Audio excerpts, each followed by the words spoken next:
Good morning, Dan and Amy. And who is reading the electorate better, Trump or Pelosi? And I'm not just talking about PPP funding, but I am also talking about PPP funding, the forgivable loan program for small businesses. I want to go back Ran out to of money. I want to go back to this observation from Alex Tabarek, a professor of economics at George Mason University, over at March on Revolution, a blog that he and Tyler Cohen operate. From the point of view of non-elites, the elites with their models and data and projections have shut the economy down. The news is full of pleas for New York, which always seemed like a suspicious den of urban inequity, but their hometown is doing fine. The church is closed, the bar is closed, the local plan is closed, money is tight. Meanwhile, the elites are laughing about binging Tiger King on Netflix. It doesn't feel right. I can understand that, or feel that I must try to understand that. And he then posts some pictures of protests in Columbus, Ohio, which Mike DeWine certainly took to heart in announcing May 1 would be the beginning of their reopening. So that's part of what Trump is reading. Now, compare and contrast this with something a little bit earlier this week that has been circulating online as Nancy Pelosi's Marie Antoinette moment. This is with James Corden on one of those insufferable late-night shows. Welcome back. We're here with House Speaker Nancy Pelosi, and we've asked her to share something from her home for a little late show and tell. Speaker Pelosi, what have you found? What are you going to share with us from your home? Chocolate. Really? Chocolate. Oh, boy. Chocolate candy. Oh, wow. And this is something you can get through the mail. Okay. Never run out. Can I show Show you? me. Yeah, absolutely. This is the episode of Cribs I never knew I needed. Oh, my. Wow. Because Other there's a people lot of in our chocolate. family go for some other flavors, but chocolate, and then we have some other chocolate here. See, I've always felt a connection with you, and now This I is so understand why. uncomfortable. It's even worse when you see Since when you've you been watch it. isolating in your house, how much of your regular diet do you think is ice cream and candy? Well, as much as possible. It is. I enjoy it. I like it better than anything else. She's also standing in that's front painful. of. She's standing in front of two huge stainless steel refrigerators that, at least according to the online pricing, are upwards of $25,000. But it's just a fun old time, isn't it? Meanwhile, over 4 weeks, 22 million plus Americans filed first-time unemployment, which puts that number, as I keep saying, since that's a lagging indicator, probably closer to 30 million. The University of Chicago study we talked about yesterday that suggests that 2/3 of the American workforce cannot work from home.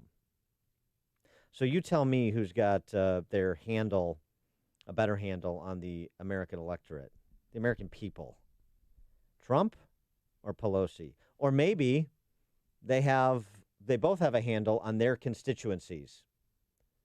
And whose constituency do you think will end up being bigger?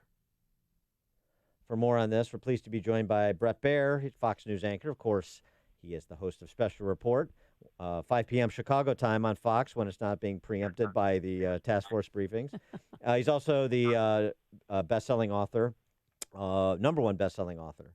3 Days at the Brink, FDR's Daring Gamble to Win World War II. Perhaps Bret Baier can provide some instruction to Joe Biden about FDR and World War II, since he was trying to come up with what FDR did during World War II on CNN yesterday. Bret, thanks for joining us again. Appreciate it. Good morning. You know, I've had somebody tell me they've read over this little quarantine all three days books, so that's impressive. Good. There you go. That's an option. There you go. Well, it's a time for looking for historical context and precedents from the annals of American history to put this into some to put this in some sort of context. It is, and listen, this is a time like we've never seen before. I mean, it's really it is unprecedented.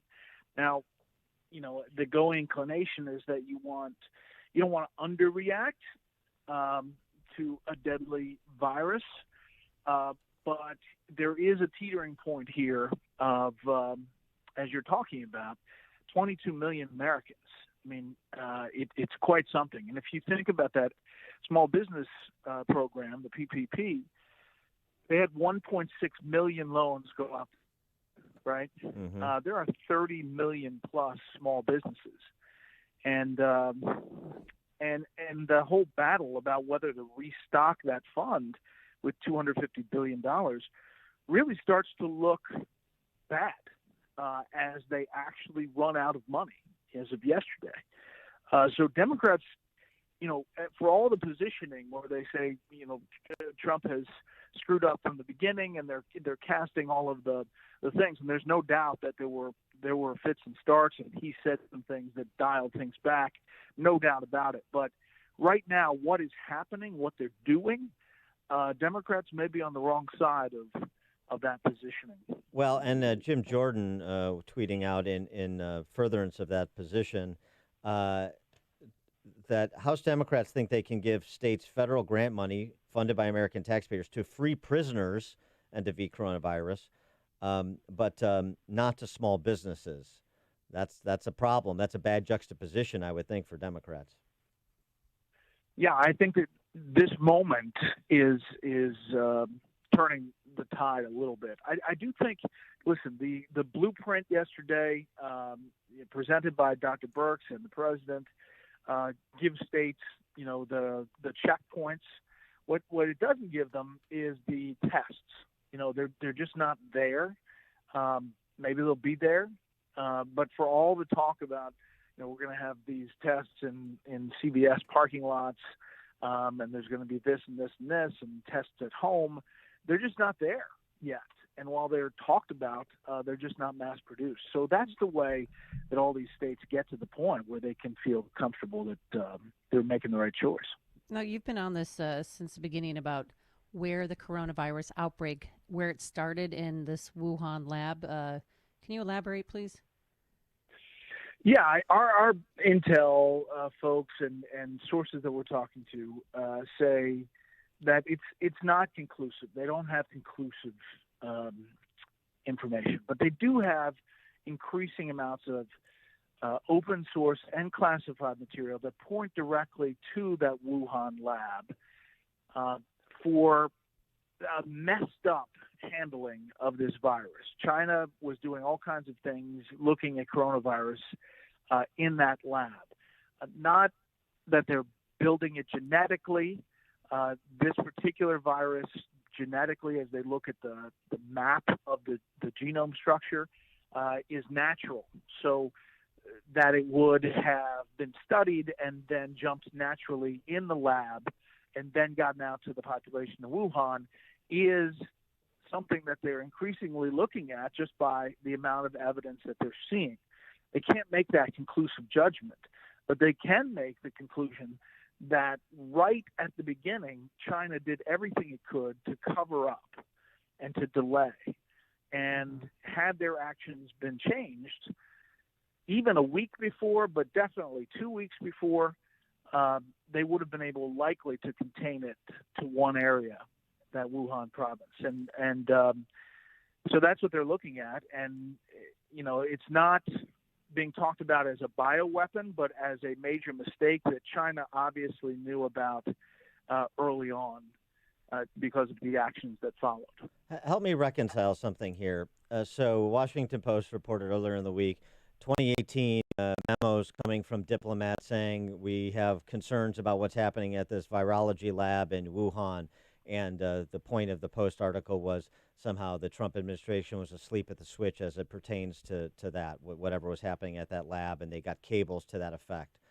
However, then we subsequently learned that in 2018, the National Institute for Health, the Infectious and Allergy Division, which is headed by Tony Fauci, provided a $3.7 million grant that included those researchers at that Wuhan lab to specifically study coronavirus and bat coronavirus even more specifically. So our NIH is funding research at that lab. At the same time, diplomats are saying we have concerns about what's happening at that lab. Yeah, so there was a program called Prevent that was designed to have Americans train the Chinese And that's where that funding came from. The Canadians were involved as well. It was actually the French that set up the lab, but that happens prior to the U.S. officials going to see what that lab looks like, and the lab is given a rating of 4, a bio facility 4, which is the highest.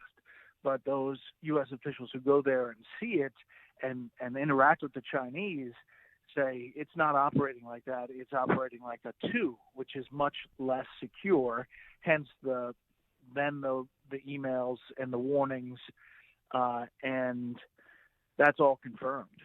And you add that to the early days where Wuhan has a 40,000 person dinner, banquet for Right. the lunar celebration. They've got all these people going through that area for this celebration, and President Xi doesn't make an announcement until after that is all done. But I just want so you got to after the fact, after the grant, and they're on site and they see that it's not as secure as it should be. So then cables are sent. But does Tony Fauci take that to a CDC director Redfield or to the White House directly, or does Redfield take it to the White House? I mean, what's the chain of custody of these cables, and who knew when, so that we have some sense of the awareness that there was a problem there? This is really a big part of the investigation. The one part of the investigation is to get more conclusive evidence, whether classified or not, that they can put it at the lab. But the second part of the investigation is, what did we do with that knowledge internally in the government, whether in the epidemiology realm or in the government itself, in the administration. The Intel folks said that it was sending red alarms when those cables came back, but it does not appear that anything happened as a result. Remember, during this time leading up to this crisis, we're in negotiations with China on trade and getting a phase 2 deal. So there's, and Hong Kong is happening, and the Hong Kong, pushback is happening. Yeah, but It was an accident, right? It wasn't on purpose. Well, that's what they're saying. That's what they're saying. It points to, basically because of the makeup of the bat and the virus and how it transfers. Yeah, but this is why you have people in specific lanes, right? So Tony Fauci, this is his agency's money and Redfield's money.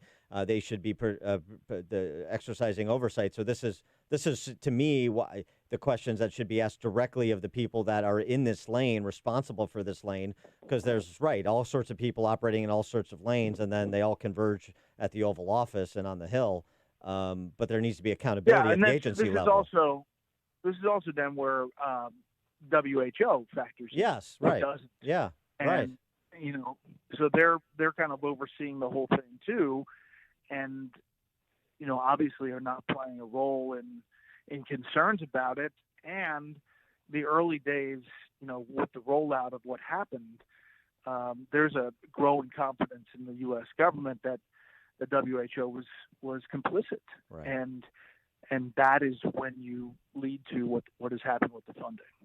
He is Bret Baier, Fox News anchor, hosts a special report, as you know, 5 p.m. Chicago time, when he's not preempted by the task force briefings. Hopefully those will be coming to an end sometime soon, because the virus's lethality is coming to an end sometime soon. He's also the #1 best-selling author of 3 Days at the Brink, FDR's Daring Gamble to Win World War II. Get all the 3 Days books when you pick up that one. Bret, thanks for joining us. Appreciate it. Thanks a lot. Thank you. And he joined us on our turnkey.pro answer line. Listen to Dan and Amy on your smartphone. Download the AM560 mobile app today at 560theanswer.com/mobile. In business today, being ready is more challenging than ever. As you work to keep your doors open and employees and customers protected, Cintas is here to help.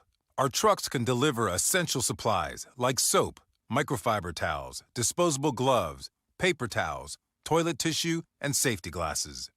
We can even sanitize your restrooms. We'll serve you with the speed and dedication you need.